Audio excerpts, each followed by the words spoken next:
Happy anniversary मधु। मधु अब मैं sorry, वो मैं ऑफिस में बॉस। अच्छा ठीक है, कोई एक्सक्यूज नहीं, सारी गलती मेरी है। आई एम सॉरी, प्लीज मुझे माफ कर दो। मधु बात तो सुनो मेरी।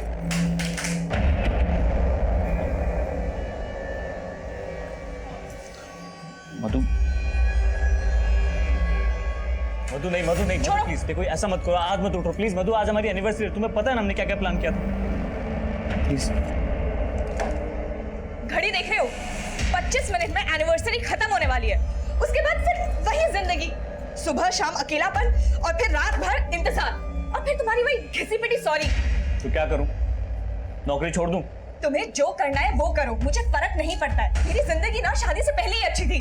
तुम कहना क्या चाहती हो कि तुमने मुझसे शादी करके गलती कर दी? गलती की है इसलिए तो झेल रही हो। तुम्हें झेल रही हूँ मतलब? इस घर का रेंट, हमारी फ्यूचर सेविंग, हमारे जो खर्चे हैं, इन सब को मेंटेन रखने के लिए मेहनत करता हूँ मैं। तुम्हें क्या लग रहा है मैं बाहर जाकर टाइम पास कर रहा हूँ? मुझे क्या पता। हाँ, मुझे सिर्फ इतना पता है कि ऐसे घुटने के लिए मैं अपने पेरेंट्स को छोड़ के तुम्हारे पास नहीं आई थी। और जो मैंने तुम्हारी वजह से अपने पेरेंट्स को छोड़ा है वो नहीं दिख रहा तुम्हें? सब दिख रहा है मुझे। तुम भी अपने घर वालों की तरह ना सेल्फिश हो। नमस्कार, मैं senior inspector Abhimanyu Jindal crime petrol Dastak के आज के इस एपिसोड में आप सभी का स्वागत करता हूं। आज का हमारा ये एपिसोड एक शादीशुदा जोड़े के बारे में। शुभम और मधु आम शादीशुदा जोड़े की ही तरह इनमें भी नोकझोंक होती थी, मनमुटाव होते थे। लेकिन जब मनमुटाव और नोकझोंक की आवाज तेज होने लगे और आवृत्ति फ्रीक्वेंसी बढ़ने लग जाए तो समझ लेना चाहिए कि एक दस्तक है। ना सिर्फ इस बात की कि रिश्तों में दरार आ सकती है, बल्कि इस बात की भी कि इन दरारों में कोई बाहर वाला साजिश की सेंध लगा सकता है। आज का हमारा ये केस भी कुछ इसी तरह का है और इस केस को आपके सामने रखने का हमारा मकसद ये है कि आप ऐसी कोई दस्तक अनसुनी ना करें जो दस्तक इस केस में अनसुनी की गई।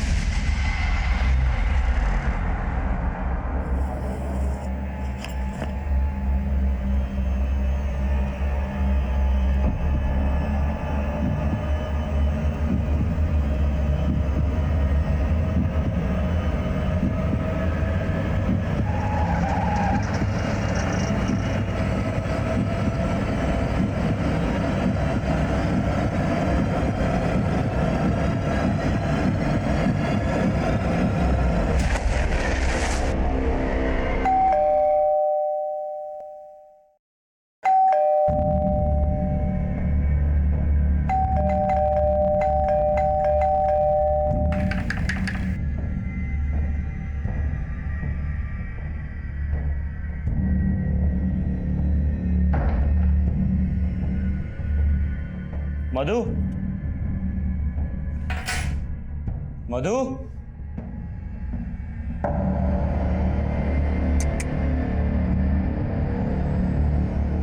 हाँ चले गई है।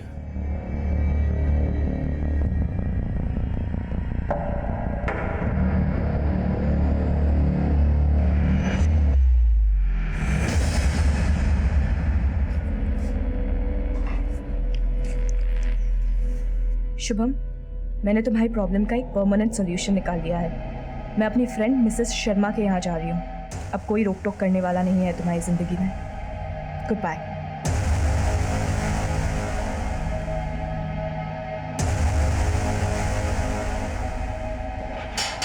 आंटी, आंटी नमस्ते। क्या हुआ शुभम बेटा? आंटी वो मधु, आंटी आपका फोन मिल सकता है जरा? हाँ। The number you're trying to reach is switched off. क्या बात है शुभम बेटा, क्या हुआ?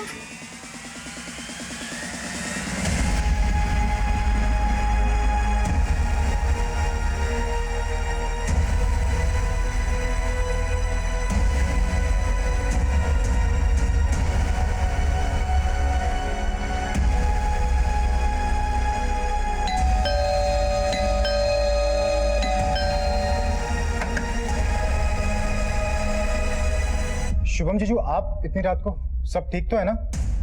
हाँ सब ठीक है बंटी। वो अरे शुभम बेटा, आओ ना। मधु नहीं आई तुम्हारे साथ? शुभम जीजू, आपने और मधु दीदी में फिर से कोई झगड़ा हुआ है क्या? नहीं बंटी, ऐसा कुछ नहीं हुआ। वो मधु कह रही थी कि मिसिस शर्मा उसकी काफी पुरानी फ्रेंड है। आप लोग नहीं जानते क्या? शुभम बेटा, हम किसी मिसेस शर्मा को नहीं जानते। तो फिर मधु गई कहाँ? शुभम, मैंने तुम्हारी प्रॉब्लम का एक परमानेंट सॉल्यूशन ढूंढ लिया है। मैं अपनी फ्रेंड मिसेस शर्मा के यहाँ जा रही हूँ। अब कोई रोक टोक करने वाला नहीं है तुम्हारी जिंदगी में। Good bye. तो ये मिसेस शर्मा कौन है ये आप लोग नहीं जानते? सर, मधु के मुंह से हमने ये नाम कभी नहीं सुना, और ये शुभम बोल रहा है। सर मैं सच कह रहा हूँ, मधु के मुंह से मैंने यही नाम सुना था, मिसिस शर्मा। तुमने मधु से इस मिसेस शर्मा का सिर्फ नाम ही सुना था, या मधु के साथ कभी इस मिसेस शर्मा से मिले भी थे? Not exactly sir, but sir एक डेढ़ महीने पहले मैंने मधु को एक लेडी के साथ देखा था। मधु,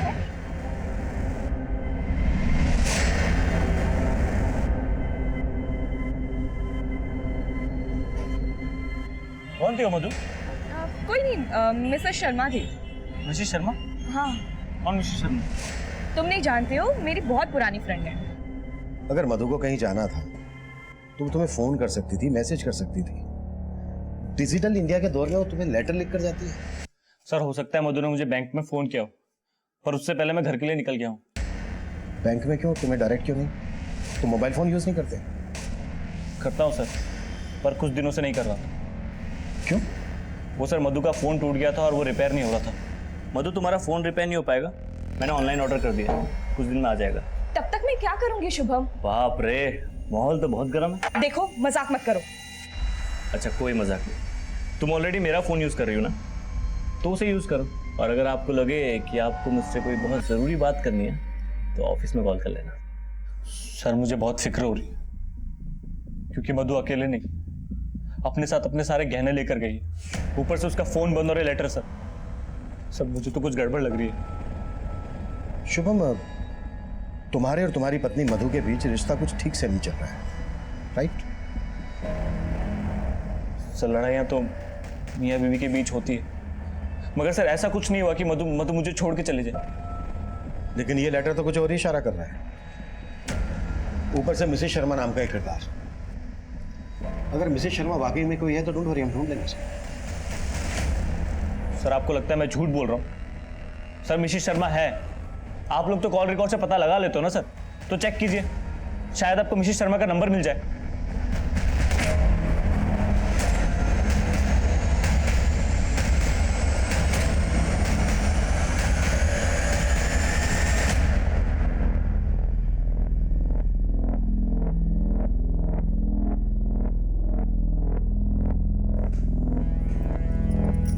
ये कोई वक्त है आने का?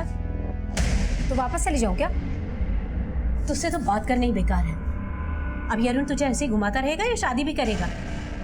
कभी पूछा है तूने उससे, या बस उसके पीछे पीछे भिखारियों की तरह घूमती रहेगी? भीख मांगने की आदत आपकी और पापा की होगी, मेरी नहीं।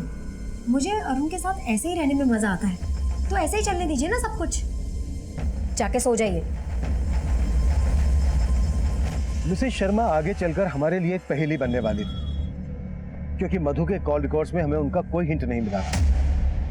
मधु के लिखे लेटर से ऐसा भी लग रहा था जैसे मधु शुभम से नाराज होकर खुद से कहीं चली गई हो। पर नोएडा जैसे शहर में एक अकेली औरत का ज्वेलरी के साथ घर से रात भर बाहर रहना सेफ नहीं था। हमने पूरी रात मधु को ढूंढने की कोशिश की। 24 घंटे तलाश करने के बाद भी हमें मधु कहीं नहीं मिली, लेकिन हमें मिली एक लाश।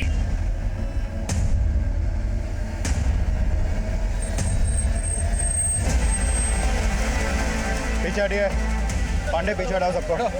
साई सब पीछे पीछे पीछे हटे। पीछे हो, पीछे लो। पांडे देखो आसपास कुछ मिलता है क्या? सर गीता हटो, बॉडी बाहर निकालो।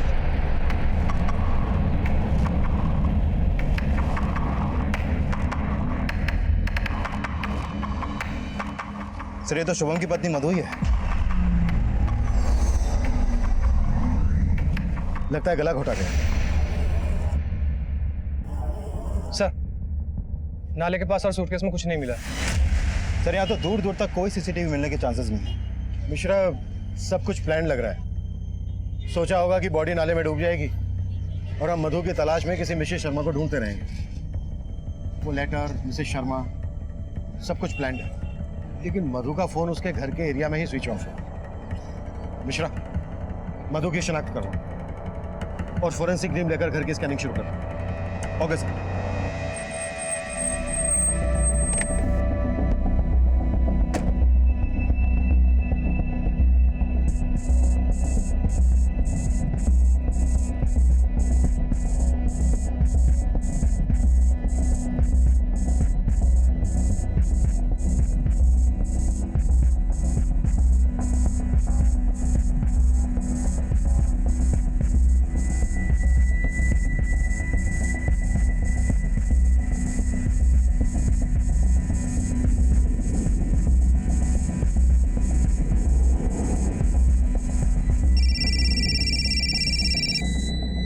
सर, शुभम के घर से ऐसा कोई क्लू नहीं मिला है जिससे साफ हो कि मधु का मर्डर उसी के घर में हुआ था।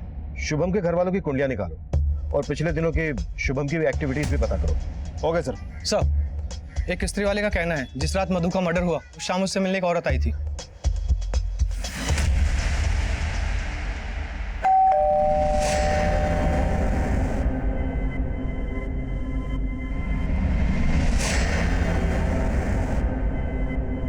स्केच बनवा सकते हो उसका?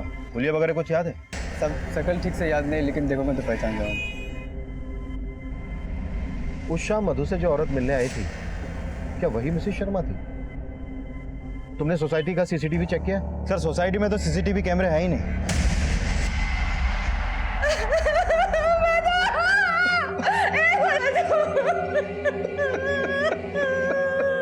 देखिए, हमें मधु की बॉडी इस सूटकेस में मिली।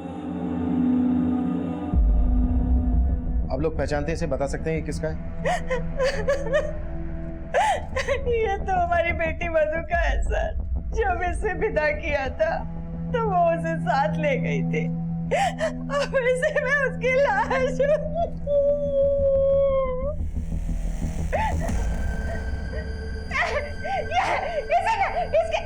तेरे परिवार ने मिलकर मेरी बेटी को मारा। सीमा,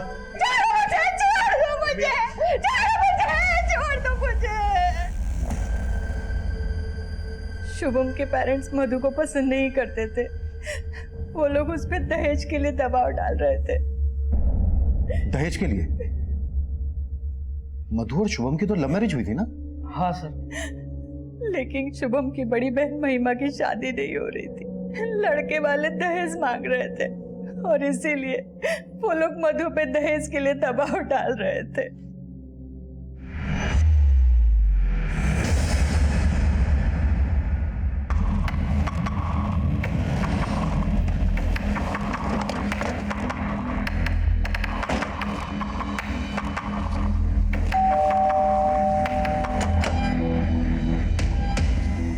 आप शुभम के पिता हैं? जी हाँ। और आप शुभम की माँ? जी। आप दोनों को हमारे साथ थाने चलना होगा।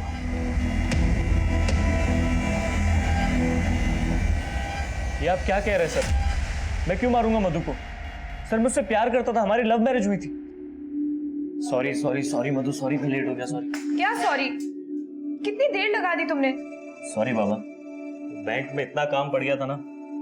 पर क्या है, तुम आदत डाल लो। एक तो मेरा काम ऐसा है और शादी के बाद भी तो तुमको मैनेज करना है। शादी? हाँ, शादी।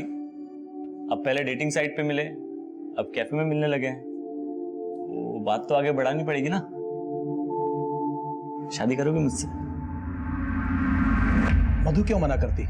उसने और उसके माँ बाप ने तो कभी सोचा भी नहीं था कि उन्हें इतना अच्छा लड़का मिलेगा इंटरनेट से, वो भी बिना दहेज के। और यही बात आपको चुभ रही थी, इसलिए दहेज का दबाव डालना शुरू कर दिया आप लोगों ने मधु के माँ बाप पर, है ना? सर, हम कोई दबाव नहीं डाल रहे थे। हम तो सिर्फ संबंधी होने के नाते हमने उनसे 2 लाख रुपयों की मदद मांगी थी, बस। 2 लाख? मधु बेटा, महिमा की जिंदगी का सवाल है।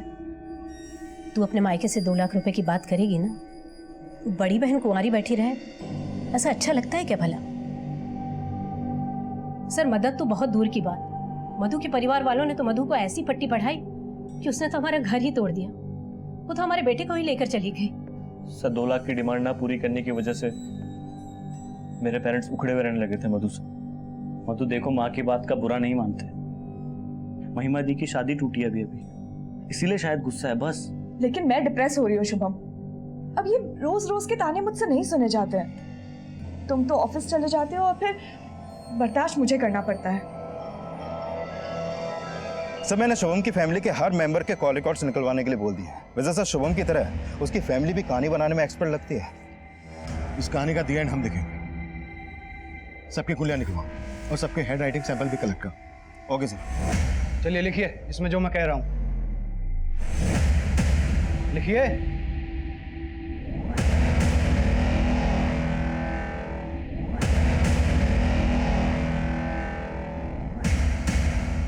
सर मधु ने जो लेटर्स लिखे थे उसकी हैंडराइटिंग ना तो मधु से मेल खाती है और ना ही शुभम से, और ना ही शुभम के माँ बाप से। मैंने कहा था ना मिश्रा, ये सब कुछ प्लान के तहत हुआ है। वैसे मिश्रा, तुम्हारी हैंडराइटिंग कैसी है?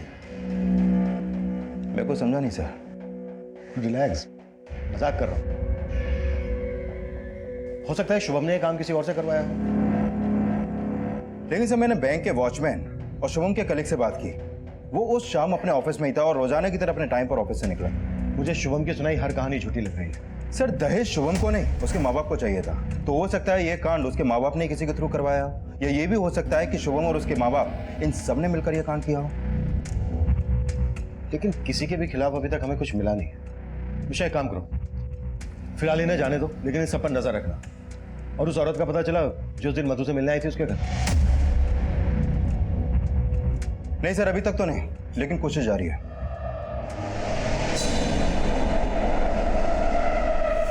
पुलिस तो हमारे पीछे ही पड़ी हुई है। कभी सोचा ना था कि इस उम्र में ये जिल्लत सहनी पड़ेगी, वो भी तुम्हारी पत्नी की वजह से। पापा वो नहीं रही, अब तो उसे कोसना बंद करो। अरे वो तो छोड़ गई, लेकिन जाते आते तो हमें ऐसे फंसा के गई ना। पता नहीं कौन सा पाप किया था जो ऐसी बहू मिली।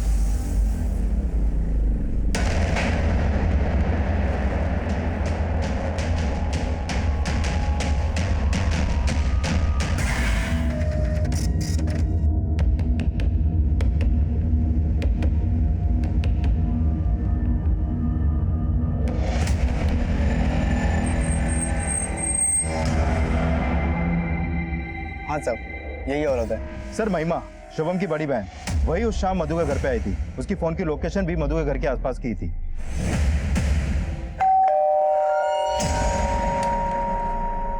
अरे महिमा दी, आज मेरी याद कैसे आ गई?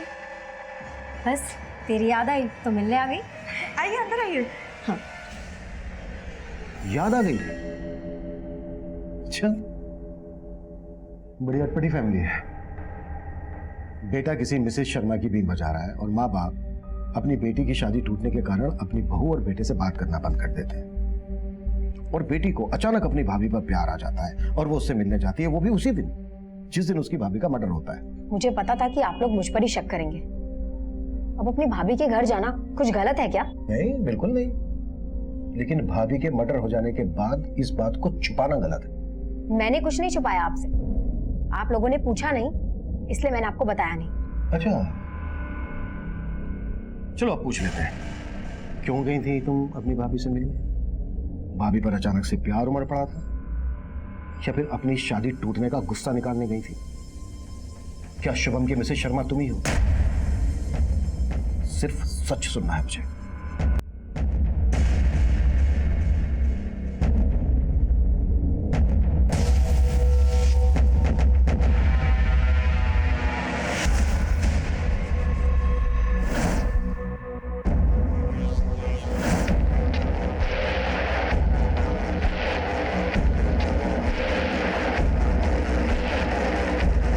शर्मा, मिसेस शर्मा, कहाँ थी आप इतने दिनों से? आपको इतने दिनों से ढूंढ रहा हूँ मैं। आपको कोई गलत नहीं भाई साहब, मैं कोई मिसेस शर्मा नहीं हूँ। देखो ज्यादा बनो मत, मधु तुम्हारे घर गई थी ना, मैं जानता हूँ सब। आप तुमने ही मारा मेरी मधु को, ये साड़ी मधु की है, मैं जानता हूँ। मेरी साड़ी छोड़ो, ये क्या कर रहे हो? भाई साहब देखिए, भाई साहब मेरी बात सुनो, भाई साहब मेरी बात सुनो, भाई साहब, अरे भाई साहब मेरी बात सुनो, वो मेरी बीवी को मार के गई है। भाई साहब रुको, रुको, रुको, कहाँ गई, कहाँ गई वो?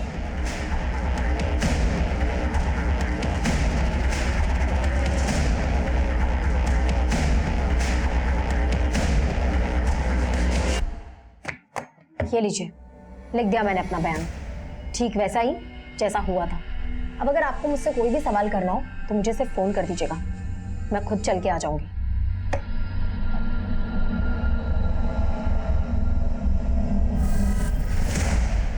अगर तो भरी पड़ी है मैडम, शायद गुस्सा भी इसी तरह से भरा पड़ा हो।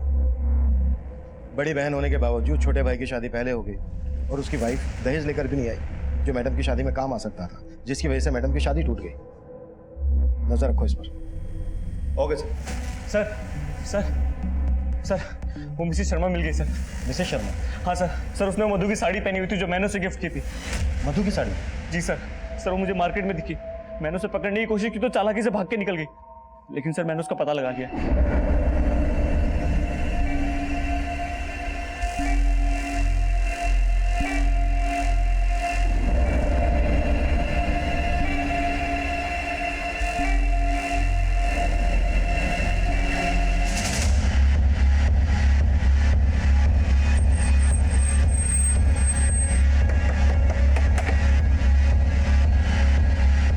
सर यही है। सर मैं कोई मिसेस शर्मा नहीं हूँ, मेरा नाम सुनीता अग्रवाल है और ना ही मैं किसी मधु को जानती हूँ। सर ये आदमी झूठ बोल रहा है। सर मधु की साड़ी पहनी हुई, इसने गहने भी इसी घर में होंगे। सर इसी ने मारा मधु को, मुझे पता है सर, झूठ बोल रही है। सर मैंने किसी को नहीं मारा सर, इसने सरेआम मेरा पल्लू खींचा, वो तो मैंने गलती की जो पुलिस को नहीं बुलाया सर। सर झूठ बोल रहे सर ये। देखिए Mrs Sharma, I mean Mrs Agarwal, अगर आप हमसे कुछ छुपा रही हैं तो... सर मैं कुछ नहीं छुपा रही हूँ सर, ये साड़ी तो मुझे मेरे हस्बैंड ने गिफ्ट की थी। अब इनकी बीवी के पास भी वैसी ही साड़ी है तो क्या मैं कातिल हो गई? पांडे सर, पर्चा भरवा लो। सर कैसा पर्चा? सुनीता के खिलाफ हमें कुछ नहीं मिला और शुभम का उस पर शक करना हमें यह सोचने पर मजबूर कर रहा था कि वो मिसेस शर्मा को सच साबित करने के लिए इस तरह के नाटक कर रहा था। मधु की मिसिंग ज्वेलरी की तस्वीरों को हमने शहर के सभी ज्वेलरी शॉप, चोर बाजार और खबरों में सर्कुलेट किया, लेकिन अब तक हमें वहां से भी कोई लीड नहीं मिली थी। इस बीच महिमा एक स्ट्रॉन्ग सस्पेक्ट बनकर हमारे सामने आई। साथ ही हमें यह भी लग रहा था कि मधु का मर्डर करके उसकी बॉडी को सूटकेस में डालकर ले जाना, फिर डंप करना एक अकेली औरत के लिए बहुत ही मुश्किल काम था। इसलिए हमने उसके पिता नरेंद्र की उस शाम की एक्टिविटीज का पता लगाने का सोचा और हमें एक लीड मिली भी, जो महिमा की कहानी का एक नया ट्विस्ट था। शुभम की बहन महिमा के कॉल रिकॉर्ड में एक नंबर मिला है और ये नंबर मर्डर वाली रात मधु के घर वाली एरिया में ही एक्टिव था। किसका नंबर है ये? सर ये नंबर अरुण का है। महिमा की अरुण से सगाई हुई थी जो टूट गई, लेकिन सगाई टूटने के बाद भी महिमा अरुण को डेट कर रही थी और सब मर्डर वाली रात ये दोनों ही देर रात तक साथ में थे। मतलब सगाई टूटी लेकिन रिश्ता नहीं टूटा। क्या ये भी मधु और शुभम की तरह लव कम अरेंज मैरिज करने वाले थे? सर लड़का तो महिमा के पेरेंट्स ने ही ढूंढा था, सगाई टूट गई लेकिन दोनों की जोड़ी नहीं टूटी। कहीं ऐसा तो नहीं है कि इसी जोड़ी ने शुभम और मधु की जोड़ी को तोड़ा हो? अरुण देख, तू मेरे साथ था, ये पुलिस को पता चल सकता है, बात भी बढ़ सकती है। तुझे मैंने बोला था ना कि वहां लेके मत जा मुझे, अब फंसा दी ना तूने मुझे। फंस तो मैं गई हूँ तेरे माँ बाप के लालच के चक्कर में। अगर बिना दहेज के शादी कर लेता तो ये सब नौबत ही नहीं आती थी ना। अब तू मेरे माँ बाप को जानती है कि दहेज उन्हें उनका हक लगता है। सुन, एक कॉल आ रहा है, मैं बाद में बात करता हूँ। हेलो, अरुण बोल रहा है। जी आप कौन? सर मैं मानता हूँ महिमा के साथ उस दिन मैं वहां पे गया था, लेकिन घर में नहीं गया था। तो तू बोल रहा है कि मधु का मर्डर महिमा ने किया? तूने बस मधु की बॉडी को डंप करने में महिमा की हेल्प की? नहीं सर। तेरी तो सगाई टूट गई थी ना महिमा से, फिर भी तू उसके साथ? सर माना हमारी सगाई टूट गई है, लेकिन मैं उससे प्यार करता हूँ। तू उस दिन देर रात तक महिमा के साथ था, मधु की वजह से तुम दोनों की सगाई टूटी। तुम दोनों उस दिन मधु से बदला लेने गए थे ना इस बात का? सर मैं मानता हूँ महिमा के साथ देर रात तक था वहां पे, लेकिन ना महिमा ने कुछ किया ना मैंने। अगर कुछ नहीं किया है तो फिर अचानक से महिमा को अपनी भाभी से मिलने की क्यों सोची? सर वो मुझे नहीं मालूम। लाइट में देख जरा, ऊपर देख। और थोड़ा सा। सर वो महिमा मेरे पेरेंट्स के दहेज का जुगाड़ करने के लिए अपने भाभी से गहने मांगने गई थी और हमारा प्लान था कि एक बार शादी हो जाए तो मधु भाभी को उनके गहने लौटा देंगे और मैं अपने पेरेंट्स को बोल दूंगा कि गहने कहीं खो गए। गुड, एक तमाचे से एकदम तोता बन गया तो। अब ये बोल गहने कहाँ हैं? सर वो गहने तो महिमा को उन्होंने दिए ही नहीं। अरुण चलो यहाँ से। मानी तेरी भाभी? अरे उन्होंने तो कसम खा रखी है ना मानने की। चलो यहाँ से जाते। मतलब मधु ने महिमा को अपने गहने देने से मना कर दिया तो महिमा को गुस्सा आया और वो मधु का मर्डर करके ही घर से बाहर आई। सर मुझे नहीं मालूम कि महिमा और भाभी के बीच क्या हुआ था, लेकिन महिमा रात 12 बजे तक मेरे साथ थी। मिश्रा, ये भी कहानी बनाने में एक्सपर्ट है। राइट देख जरा। नहीं सर, और मत मार सर, मैं जो बोल रहा हूँ सच बोल रहा हूँ, मैं कहानी नहीं बना रहा सर। सर जो सच था मैंने आपको बता दिया। सर प्लीज सर छोड़ दो सर, जाने दो सर। ठीक है जा, लेकिन शहर छोड़कर तो कहीं नहीं जाएगा, और अगर तेरी एक भी बात छोड़ निकली तो तेरा मंडप सीधा जेल में सजेगा। पांडे सर, पर्चा भरवा लो इससे।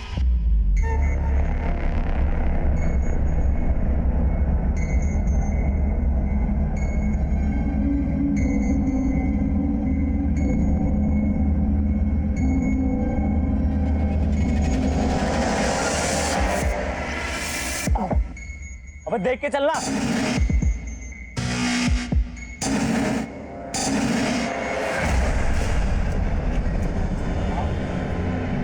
क्या हो भाई? क्या हो भाई?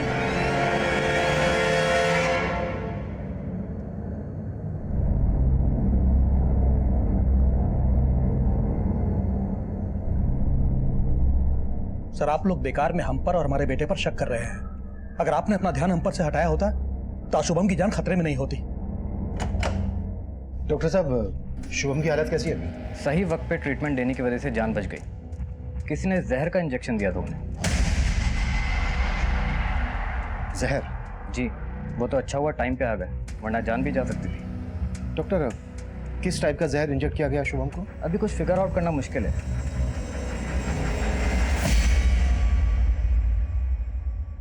सर मार्केट की सभी सीसीटीवी फुटेज चेक की, लेकिन किसी में भी इस बंदे की शक्ल नहीं दिखाई दी। सर शुभम की बॉडी में जो जहर इंजेक्ट किया गया था वो मेरिकटेक्स और फोटोसेटिक नाम के केमिकल्स को मिक्स करके बनाया गया था। सर जहर लीथल था। मुझे याद है कुछ दिनों पहले इसी एरिया में एक इंजेक्शन गैंग एक्टिव था जो लोगों को सुइयां चुभाकर उनका ध्यान भटकाकर उन्हें लूट लेता था। लेकिन सर ऐसी वारदातों में कोई जहर इंजेक्ट नहीं किया गया था। ये भी तो हो सकता है कि इंजेक्शन गैंग से जुड़े किसी आदमी को शुभम को मारने की सुपारी दी गई हो। एक काम करो मिश्रा, इस गैंग से जुड़े हर आदमी को राउंड अप करो और शुभम के बैंक कलीग की भी क्वेश्चनिंग करो। हो सकता है ये प्रोफेशनल राइवलरी का केस, हर एंगल इन्वेस्टिगेट करो। Okay sir.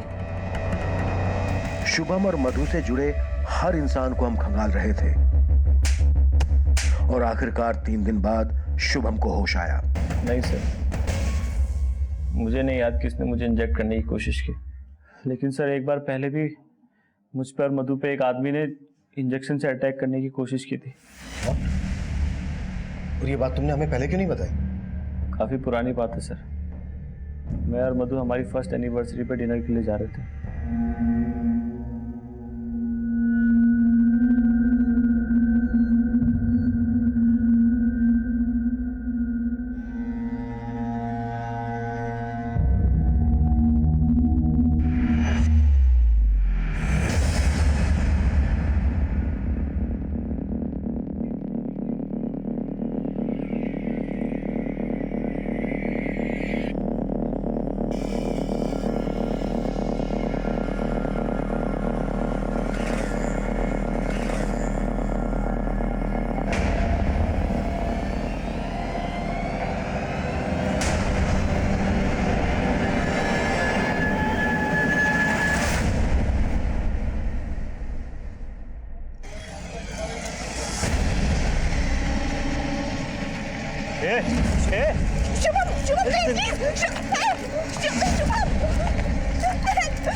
हमारे पास कुछ तस्वीरें हैं, देखकर बताओ वो इनमें से कोई है क्या?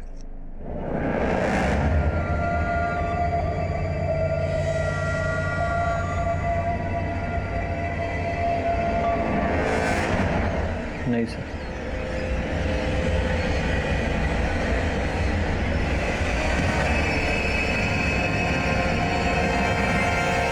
यही आदमी है सर। जिस आदमी को शुभम ने आइडेंटिफाई किया था उसका नाम उस्मान था उस्मान ने इंजेक्शन गैंग के साथ मिलकर कई लूट को अंजाम दिया था। उस्मान और उसका इंजेक्शन गैंग भीड़ में लोगों को इंजेक्शन चुभोकर उनका ध्यान भटकाकर उन्हें लूटने का काम करते थे। हमें शक था कि उस्मान को किसी ऐसे आदमी ने सुपारी दी थी जिसे केमिकल्स की अच्छी खासी जानकारी थी और जिसने इस खास किस्म के जहर का इजाद किया था। हमने फौरन उस्मान की तलाश में रेड अलर्ट जारी कर दिया और बहुत जल्द वो अरेस्ट भी हो गया। अरे डोज ज्यादा तो नहीं है इसमें? पता है, मैं पहले डॉक्टर बनना चाहता था लेकिन बन गया पुलिस वाला। पर इंजेक्शन लगाना मुझे बहुत पसंद है। साहब मैं मानता हूँ कि मैंने शुभम में जहर की सुई चुबाने की कोशिश की थी, लेकिन मेरा अटैक फेल हो गया साहब। लेकिन साहब कसम से इस बार मैंने कुछ नहीं किया साहब, मैं सच बोल रहा हूँ साहब। देख, सब कुछ सच सच बोल, नहीं तो ये नहीं, हाथी का इंजेक्शन घुसे दूंगा तेरे अंदर। नहीं साहब, मैंने इस बार कुछ नहीं किया। हाँ, एक आदमी का फोन आया था, उसने मुझे बोला था शुभम को जहर की सुई चुबाने को। उसने मुझे 50,000 रुपये एडवांस भी देते साहब।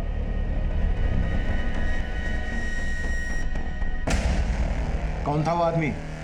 नाम नहीं पता साहब। उस आदमी को कहीं से मेरा नंबर मिला था, उसने फोन करके मिलने के लिए बोला और सुपारी दी, लेकिन मेरा अटैक फेल हो गया साहब, तो मैंने उसका फोन उठाना बंद कर दिया। नंबर बोलो उसका।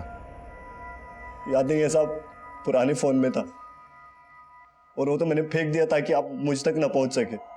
हुलिया तो याद होगा ना उसका तुझे, या फिर उसका हुलिया याद दिलाने के लिए पहले तेरा हुलिया बिगाड़े? थोड़ा थोड़ा याद है साहब बस।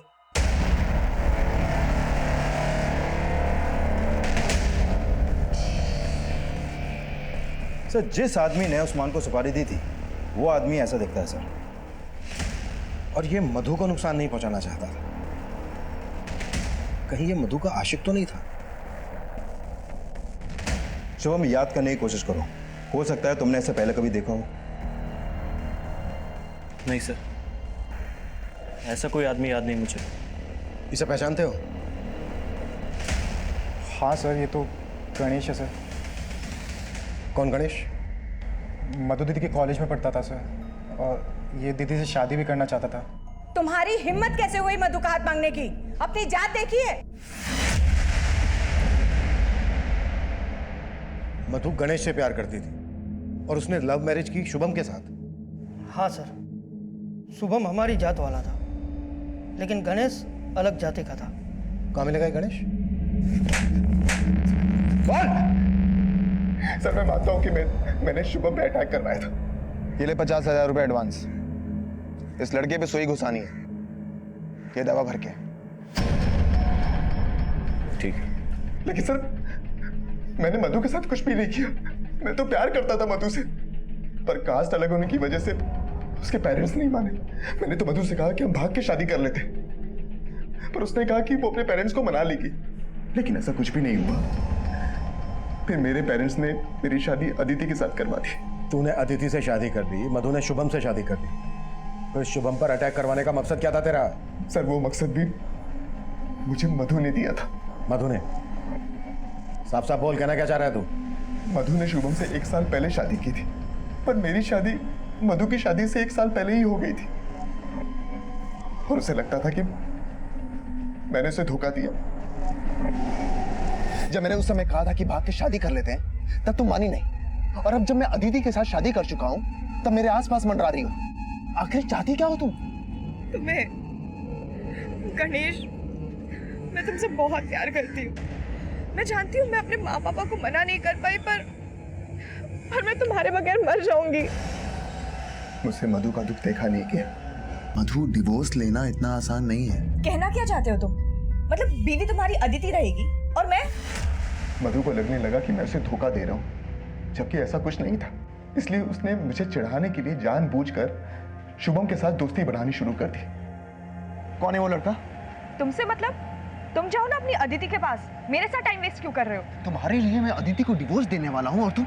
झूठ बोलना बंद करो गणेश, तुम्हारा कोई इरादा ही नहीं है अदिति को डिवोर्स देने का। और अब मुझे भी कोई मिल गया है, ओके? तो तुम अपने रास्ते जाओ और मैं अपने। पहले तो मुझे लगा कि वो मुझसे नाराज है, इसलिए ये सब कर रही है, लेकिन बाद में उसने सच में शुभम के साथ शादी कर ली, जबकि उसकी वजह से मैंने अदिति को डिवोर्स दे दिया था। लेकिन मधु सचमुच शुभम से प्यार करने लगी थी, और मेरे लाख समझाने के बाद भी वो मेरी जिंदगी में वापस नहीं आना चाहती थी। इसीलिए मधु को पाने के लिए मैंने शुभम को रास्ते से हटाने का प्लान बनाया। और मेरे एक वार्ड बॉय दोस्त प्रकाश ने मुझे उस जहर के बारे में बताया। आवश्यकता आविष्कार की जननी है, और जो तबाह करने की ठान ले वो फूलों को भी हथियार बना सकते हैं। जैसे तू मोहब्बत करके शायर बन गया, वैसे मैं हॉस्पिटल में नौकरी करते करते डॉक्टर बन गया। ये दो केमिकल एक सिरिंज में डालकर किसी की बॉडी में इंजेक्ट किया जाए तो 10 मिनट में खेल खत्म। फिर मैंने उस्मान को शुभम की सुपारी दी, पर शुभम बच गया, लेकिन मधु नहीं बची।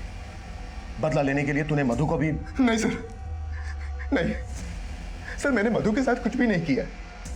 सर वो शुभम आपको गुमराह करने की कोशिश कर रहा है सर। सर उसी ने मारा है मधु को, उसी ने मर्डर किया मधु का। हमने जहर देने वाले प्रकाश को भी अरेस्ट कर लिया था, लेकिन गणेश ने अपना एक ही जुर्म कबूला कि उसने शुभम पर अटैक करवाया था। मधु के मर्डर से वो साफ साफ इनकार कर रहा था। इस केस में अभी कई राज खुलने बाकी थे। हमसे कहीं तो चूक हो रही थी। सब मधु को मारने का महिमा का मोटिव भी स्ट्रांग है। महिमा की अरुण से सगाई टूट गई क्योंकि मधु अपने घर से दहेज नहीं ला पाई, और मधु को मिलने वाली आखिरी शख्स भी महिमा ही थी सर। लेकिन महिमा के खिलाफ हमें कुछ नहीं मिला। मिश्रा, एक आदमी हमसे और छुप रहा है। कौन? गणेश की एक्स वाइफ अदिति। गणेश ने मधु की वजह से अदिति को छोड़ा, तो इस हिसाब से मधु अदिति की दुश्मन हुई। और वो कहते हैं ना, एक ठुकराई हुई औरत का वार काफी घातक होता है। बोलो सर, मुझे यहाँ पे क्यों बुलाया गया? क्योंकि तुमने अपने एक्स हस्बैंड की एक्स गर्लफ्रेंड का मर्डर किया, इसलिए। व्हाट? इतनी भोली मत बनो। तुम्हारे फोन की लोकेशन मधु के फोन की लोकेशन से मैच करती थी। तुम्हारा फोन मधु के घर के आसपास के एरिया में एक्टिव रहता था। मिलने जाती थी ना उससे? हाँ, मैं मानती हूँ कि मैं मधु से 1-2 बार मिली हूँ, लेकिन उसके मर्डर से मेरा कोई लेन देना नहीं है। लेना देना तो है, क्योंकि उसकी वजह से ही तुम्हारे एक्स हस्बैंड ने तुम्हें छोड़ा था। हाँ, उसकी वजह से गणेश ने मुझे छोड़ा, लेकिन मैंने नहीं मारा उसे। मिलने क्यों जाती थी मधु से? गणेश के अलावा जिंदगी में और भी कोई है। तुमने कितने को फांस रखा है? अदिति, देखो मैं तुम्हारा गुस्सा समझ सकती हूँ, पर अब गणेश से मेरा कोई वास्ता नहीं है। मैं शुभम के साथ बहुत खुश हूँ, और देखो वो आ रहा है। प्लीज तुम यहाँ से चली जाओ, प्लीज। यानी जिस मिसेस शर्मा की बात शुभम कर रहा था, वो मिसेस शर्मा तुम हो? कौन मिसेस शर्मा? मैं किसी मिसेस शर्मा को नहीं जानती हूँ, और शुभम के आने से पहले मैं वहाँ से चली गई थी। लेकिन फिर मैंने सोचा, जैसे उसने मेरा घर तोड़ा है, मैं भी उसका घर तोड़ दूँ।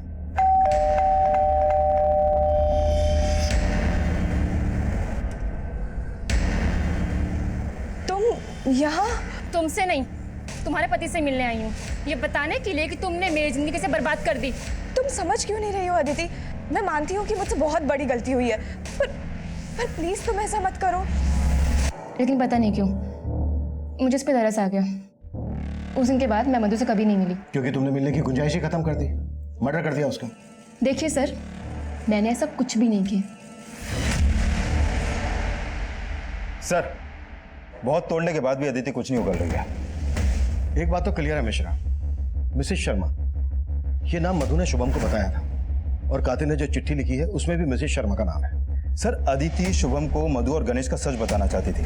कहीं ऐसा तो नहीं कि ये सच शुभम को खुद ही पता चल गया और यही मधु के मर्डर की वजह बन गया? वो तो कुछ भी सकता है, लेकिन वो लेटर, उसकी हैंडराइटिंग शुभम की हैंडराइटिंग से मैच नहीं करती। या तो शुभम ने वो लेटर किसी और से लिखवाया, या फिर ये भी तो हो सकता है कि शुभम और अदिति ने मिलकर ये कांड किया हो, अपने अपने पार्टनर से बदला लेने के लिए।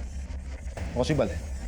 या फिर ये कांड किसी तीसरे आदमी ने किया हो सकता है, जिसे इस मिसेस शर्मा नाम की भनक थी। शुभम, महिमा, अदिति, ये सभी हमारे सस्पेक्ट थे, लेकिन किसी भी सस्पेक्ट के खिलाफ हमें कोई ठोस सबूत नहीं मिल रहा था। मिसेस शर्मा, इस काल्पनिक नाम का इस्तेमाल उस लेटर में हमें भटकाने के लिए किया गया था, लेकिन इस कत्ल का मास्टरमाइंड अब भी हमारी गिरफ्त से दूर था।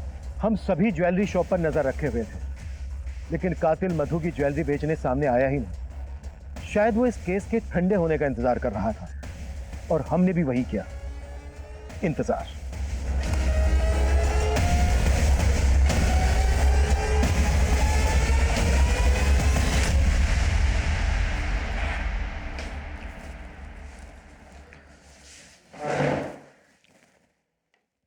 क्यों मारा मधु को?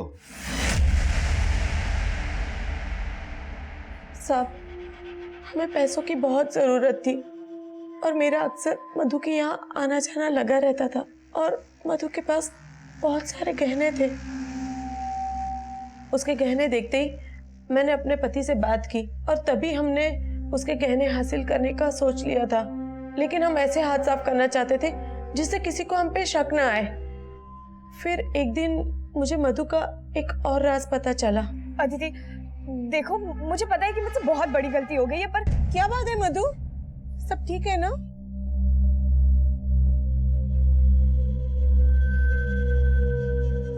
मधु ने मुझे सब कुछ बताया था। उसने मुझे ये भी बताया था कि एक दिन शुभम ने अदिति के साथ मधु को देख लिया था। तो शुभम से तुमने ये बोल दिया कि अदिति मिसेस शर्मा है? और क्या करती आंटी, जो नाम दिमाग में आया बोल दिया। कोई बात नहीं बेटा। आंटी आप ये बात किसी को मत बताइएगा प्लीज। और हम उसके उसी राज का फायदा उठाना चाहते थे। फिर उस दिन अरे नमस्ते आंटी। बेटा तुम्हारे पास सर दर्द की दवाई है क्या? बहुत सर में दर्द हो रहा है। जी दवा है ना, और इंस्टेंट असर के लिए कड़क चाय भी है। मैं चाय ही बना रही थी। आइए अंदर आइए।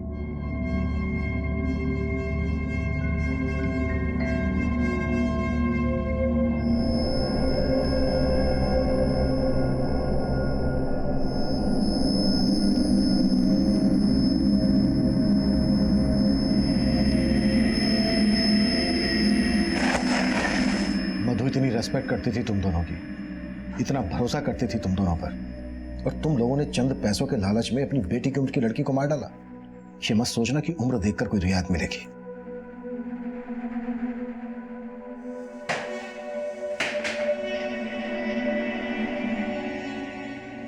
ऋचा और सुबोध इस वक्त न्यायिक हिरासत में। शुभम इस शौक से उभर ही नहीं पा रहा है। उसे यकीन ही नहीं हो पा रहा है कि मधु जिस वृद्ध जोड़े की इतनी इज्जत करती थी, उसने चंद पैसों के लिए मधु की जान ले ली। इस केस को आपको दिखाने का हमारा मकसद ये बिल्कुल नहीं है कि आप अपने आसपास के लोगों को शक की नजर से देखें, उनके साथ कुछ शेयर ना करें। इनफैक्ट ये पॉसिबल भी नहीं है। लेकिन जिंदगी में संतुलन बनाना, एक दायरा बनाए रखना भी जरूरी है। हर रिश्ते में उतार चढ़ाव आते हैं, हर घर में दरारें होती हैं, लेकिन बाहर के लोगों को इसका पता नहीं लगने देना चाहिए, क्योंकि घर के राज जब दहलीज पार करते हैं तो ये एक दस्तक होती है कि कोई भी इसका फायदा उठा सकता है। जरूरी है हम इस केस से सीख लें और अपनी जिंदगी और अपने घर को महफूज बनाएं। अब मैं सीनियर इंस्पेक्टर अभिमन्यु जिंदल आपसे विदा लेता हूं। आपसे फिर मुलाकात होगी एक नए केस के साथ। क्राइम पेट्रोल दस्तक, मकसद बताना नहीं, बचाना।